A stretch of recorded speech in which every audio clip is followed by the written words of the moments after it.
Dampak dari peralihan DTKS menjadi DTSEN ini akan berkonsekuensi terhadap dua hal. Pertama, kemungkinan adanya KPM atau penerima manfaat yang awalnya mendapatkan bansos akhirnya tidak dapat bansos atau inclusion error.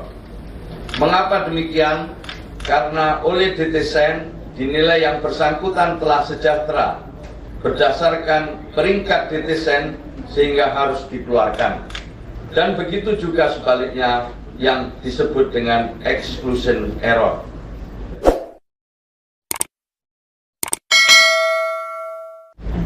Hari ini kita bertemu dalam momentum yang sangat strategis, yaitu memperkuat peran dan kontribusi kita dalam meningkatkan kesejahteraan rakyat dan membuat wong cilik iso gemuyu, khususnya dalam hal memastikan penyaluran bantuan sosial yang lebih tepat sasaran melalui pemanfaatan data tunggal sosial ekonomi nasional atau DTSEN.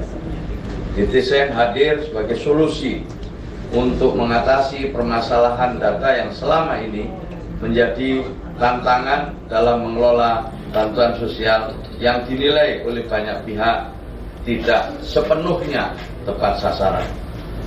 Bapak Ibu sekalian yang saya hormati, mari kita mulai dengan memahami apa itu DTSEN. DTSEN adalah basis data tunggal individu dan atau keluarga yang memuat kondisi sosial ekonomi penduduk Indonesia. Tadi sudah dijelaskan oleh Pak Ateng maupun juga Kepala BPS tentang hal yang saya sampaikan ini. Tentu data ini telah dipadankan dengan data kependudukan sehingga lebih akurat dan dapat diandalkan. DTSEN bukan sekedar daftar penerima bansos, tetapi menjadi dasar bagi keterpaduan program pembangunan nasional. Dengan data ini kita dapat memastikan sinergi antar kementerian, lembaga, dan pemerintah daerah dalam merancang kebijakan sosial yang terukur dan berkelanjutan. DTSEN telah dibangun berdasarkan 3 basis data utama, yaitu DTKS, Reksosek, dan P3KE, didukung oleh data PLN dan BPJS Kesehatan yang selanjutnya dipadankan dengan data kependudukan dari Dukcapil. DTSEN dibangun dan dikonsolidasikan oleh BPS yang memang merupakan lembaga yang tepat dalam melaksanakan tugas ini. Sebagaimana diketahui, salah satu tugas besar Kementerian Sosial adalah melakukan sinkronisasi data bersama Badan Pusat Statistik untuk memastikan bahwa penerima bantuan benar-benar sesuai dengan kondisi sosial ekonomi yang ada di lapangan. Dalam hal ini, peran pendamping PKH sangatlah vital. Saudara sekalian adalah ujung tombak dalam melakukan ground check, verifikasi data, serta memfasilitasi pemutahiran data yang di tingkat akar rumput. Bapak Ibu yang saya hormati, saya ulang, sebelumnya kita mengenal data terpadu kesejahteraan sosial atau DTKS. Penyaluran bansos tahap pertama tahun 2025 ini masih berdasarkan pada DTKS. Selanjutnya untuk penyaluran bansos tahap 2 dan seterusnya akan mengacu pada DTSEN ini. Dampak dari peralihan DTKS menjadi DTSEN ini akan berkonsekuensi terhadap dua hal. Pertama, kemungkinan adanya KPM atau penerima manfaat yang awalnya mendapatkan bansos akhirnya tidak dapat bansos atau inclusion error. Mengapa demikian?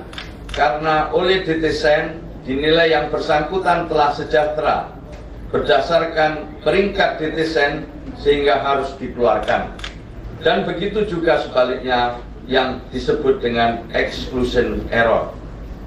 Kita harus mengakui bahwa DTKS kita selama ini masih terdapat banyak kelemahan. Dan lahirnya DTSEN ini menyempurnakan dan menjawab kelemahan-kelemahan tersebut DTSN memiliki beberapa keunggulan. Pertama, berisi data seluruh individu dan keluarga di Indonesia, bukan hanya penerima bansos. Dua, memuat profil sosial ekonomi yang lebih lengkap. Empat, memiliki sistem pemerikatan atau desil, sehingga lebih akurat dalam menentukan siapa yang berhak mendapatkan bantuan. Empat, menjadi sumber data tunggal untuk berbagai program pembangunan, bukan hanya untuk bantuan sosial. Dengan DTSN, kita tidak hanya fokus pada distribusi bansos, tetapi mampu mengarahkan kebijakan pengentasan kemiskinan secara lebih tepat sasaran. Lalu mengapa DTSN ini penting? Setidaknya ada 6 manfaat utama dari DTSN. Pertama, mengurangi bias akibat tumpang tindih data yang selama ini sering terjadi. Kedua, memudahkan pensasaran dalam program pembangunan pemerintah agar lebih efektif. Ketiga, menjadikan strategi pengentasan kemiskinan lebih terarah, terpadu, dan berkelanjutan. Empat, menyediakan profil sosial ekonomi penduduk secara lebih lengkap. 5. Mengalokasikan anggaran pembangunan dengan lebih efisien dan akuntabel. Dan terakhir, keenam, mempercepat peningkatan kesejahteraan masyarakat. Bapak Ibu sekalian yang saya hormati, khususnya para pendamping PKH yang saya banggakan. Untuk menjaga kredibilitas data, tata kelola DTSN melibatkan lembaga yang memiliki kewenangan dan kredibilitas yang dapat dipercaya, serta pemutakhiran secara berkala. Dan perlu diketahui, data sosial ekonomi ini bersifat dinamis, sehingga pemutakhiran menjadi kunci agar DTSN tetap akurat dan relevan. Pemutakhiran data dilakukan dengan cara: 1. Sinkronisasi data administratif. 2. Ground check untuk verifikasi dan validasi data faktual. Yang ketiga, musyawarah desa atau kelurahan. Dan yang keempat adalah partisipasi masyarakat melalui usulan dan sanggahan. Yang akan kita lakukan dalam waktu dekat ini adalah ground check untuk memastikan keberadaan KPM dan melengkapi profil sosial ekonomi mereka. Untuk itu, Bapak, Ibu, dan saudara-saudara sekalian yang saya hormati, ada 2 jalur utama dalam pemutakhiran data penerima bantuan sosial. Yang pertama adalah jalur formal, yaitu melalui usulan RT RW, kemudian dibawa ke musyawarah desa dan harus mendapatkan validasi dari dinas sosial setempat sebelum kemudian ditetapkan oleh kepala daerah, bupati atau wali kota. Kemudian masuk pada DTSN melalui Pusdatin dan selanjutnya diolah kembali untuk dapat dilakukan perankingan ulang. 2 jalur partisipatif, yaitu jalur yang bisa ditempuh oleh masyarakat secara langsung, yaitu menggunakan mekanisme usul sanggah pada aplikasi Cek Bansos. Mekanismenya kurang lebih sama. Usulan dan sanggahan harus dimusyawarahkan, diverifikasi oleh pendamping PKH dan disetujui oleh Kadinsos dan ditetapkan oleh kepala daerah. Disinilah peran strategis pendamping PKH dalam rangka pemutakhiran DTSN melalui ground check ini. Para pendamping PKH yang saya banggakan, Bapak Ibu sekalian yang saya hormati, sesuai dengan Impres nomor 4 tahun 2025 tentang DTSN ini, sebagai Kementerian Sosial, tugas utama kami adalah melakukan sinkronisasi dengan BPS dalam mendukung pemutakhiran DTSN. Sementara itu, tugas pendamping PKH dalam pemutakhiran DTSN meliputi: 1. Ground check untuk melengkapi variabel data. 2. Memeriksa keberadaan KPM atau penerima manfaat aktif atau tidak aktif. 3. Melengkapi isian variabel untuk dasar pemeringkatan yang telah ditetapkan oleh BPS. 4. Melakukan verifikasi lapangan terhadap usul dan sanggah masyarakat. 5. Memanfaatkan DTSEN untuk mendampingi KPM lebih efektif. Oleh sebab itu, agar pemutakhiran data berjalan lancar, setiap PKH wajib, saya ulang, setiap pendamping PKH wajib 1. Mengikuti pelatihan ground check pemutakhiran DTSEN. 2. Melakukan pembagian wilayah kerja secara profesional. 3. Menjalin komunikasi aktif dengan BPS dan dinas sosial di daerah. 4. Memberikan data yang sebenar-benarnya. 5. Menjaga kondusivitas di lapangan. Dan 6. Menjalankan tugas dengan semangat dan riang gembira.